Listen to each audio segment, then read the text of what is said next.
تو امت بے شک زوال میں، بے شک زب و حالی کا شکار ہے، قسم پرسی کا عالم ہے، بظاہر ذلت و رسوائی ہے، مگر آج بھی عالم کفر حسد کرتا ہے تو غلامان مصطفیٰ سے کرتا ہے۔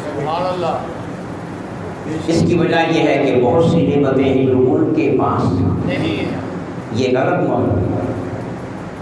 زوال کا شکار ہو کر بھی یاد رکھیں آج عالم کفر کے ذہنوں پر اگر سوار ہے تو امت مسلمہ سوار ہے۔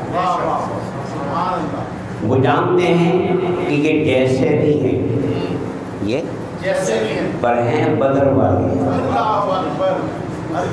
یہ جیسے بھی ہیں مگر ہیں بدر والے۔ یہ جب تک سوئے رہیں گے، مگر جب اٹھیں گے نا تو پر کسی کو چھوڑیں گے نہیں۔ تو وہ بدر والا منظر، احد والا منظر، فتح مکہ والا منظر تھا، محمد بن قاسم کی الغام، طارق بن زیاد کی اور صلاح الدین ایوبی کی بہادری، وہ سارے کے سارے مناظر ان کی نگاہوں کے سامنے ہیں۔